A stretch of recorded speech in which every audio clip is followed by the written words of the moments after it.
Jadi pada kali ini saya akan menjelaskan mengenai macam-macam tanda pengenal pramukaan. Jadi tanda pengenal gerakan pramuka ini dibagi menjadi 5 kelompok. Oke, yang pertama itu ada tanda umum, tanda satuan, tanda jabatan, tanda kecakapan, dan tanda kehormatan. Yang pertama kita bahas adalah tanda umum terlebih dahulu. Jadi tanda umum itu adalah tanda yang biasa digunakan secara umum oleh semua anggota gerakan pramuka yang dilantik. Tanda pengenal yang termasuk tanda umum yaitu tanda pada tutup kepala, setangan leher, tanda pelantikan, tanda harian, dan tanda kepramukaan sedunia. Kemudian ada tanda satuan. Tanda satuan adalah tanda yang menunjukkan satuan, tempat, atau lokasi tempat tinggal pemakainya. Nah, tanda pengenal yang termasuk tanda satuannya diantaranya sebagai berikut, yaitu ada tanda barung, tanda regu, tanda sangga, tanda satuan terkecil lainnya. Kemudian ada tanda gugus depan, kuartir, dan majelis pembimbing. Kemudian ada tanda perida dan tanda satuan karya. Kemudian ada lencana daerah dan tanda wilayah. Ada tanda satuan pramuka luar biasa. Tanda satuan dalam gerakan pramuka dikelompokkan lagi dalam 5 bagian, yaitu ada lencana wilayah, pita nomor, tanda satuan terkecil, dan tanda satuan karya. Kemudian tanda jabatan. Tanda jabatan adalah tanda yang menunjukkan jabatan dan tanggung jawab yang disandang dalam lingkup gerakan pramuka.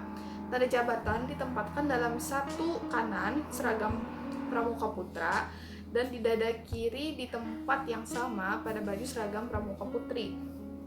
Tujuan tanda jabatan ini apa sih? Nah, jadi tujuannya itu adalah mendorong anggota gerakan pramuka untuk menunjukkan haknya dan melaksanakan kewajibannya sesuai dengan tugas dan tanggung jawabnya. Kemudian memberi gairah dan semangat bekerja kepada anggota gerakan pramuka, meningkatkan pengetahuan, kecakapan, kemampuan, dan haknya sesuai dengan jabatan yang dipegangnya. Kemudian juga bisa aja kan memberi kebanggaan tuh kepada pemakainya sehingga mendorong untuk mengembangkan jiwa kepemimpinannya.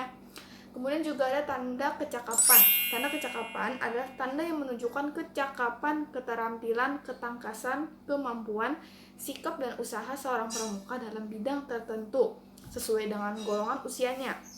Jadi tanda pengenal yang termasuk tanda kecakapan terdiri dari tanda kecakapan umum dan juga tanda kecakapan khusus. Nah, ada juga tanda kecakapan Garuda. Penggunaan tanda kecakapan umum berdasarkan SKEP nomor 82, sedangkan penggunaan tanda kecakapan khusus berdasarkan SKEP nomor 132. Tanda kecakapan umum meliputi untuk pramuka siaga, tingkat mula, bantu, atata, itu seperti ini. Kemudian untuk pramuka penggalang, tingkat ramu, rakit, dan tetap. Untuk pramuka penegak, tingkat bentara dan laksana.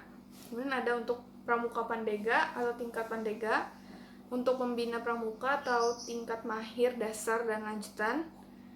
Nah, kemudian ada tanda kecakapan khusus. Jadi tanda kecakapan khusus meliputi untuk pramuka siaga itu tidak ada tingkatan. Untuk pramuka penggalang itu ada tingkat purwa, madya, dan utama. Untuk pramuka penegak itu ada tingkat purwa, madya, dan utama. Untuk pramuka pandega, tingkat purwa, madya, dan utama juga. Untuk instruktur muda dan dewasa. Untuk pembina pramuka, tingkat dasar dan lanjutan. Kemudian ada tanda kehormatan. Nah, tanda kehormatan adalah tanda yang menunjukkan jasa atau penghargaan yang diberikan kepada seseorang atas jasa, dharma bakti, dan lain-lainnya yang dianggap cukup bermutu dan berguna bagi gerakan pramuka.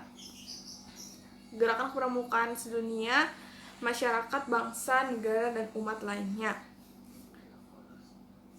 Nah, kemudian tanda pengenal untuk peserta didik.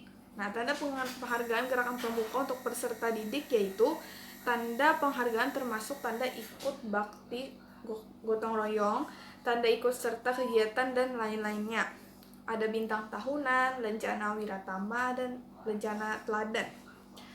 Kemudian ada juga tanda pengenal orang dewasa tuh. Jadi tanda penghargaan gerakan pramuka untuk orang dewasa itu ada bintang tahunan, lencana pancawarsa, lencana wiratama. Kemudian ada lencana jasa, dharma bakti, melati, tunas kencana.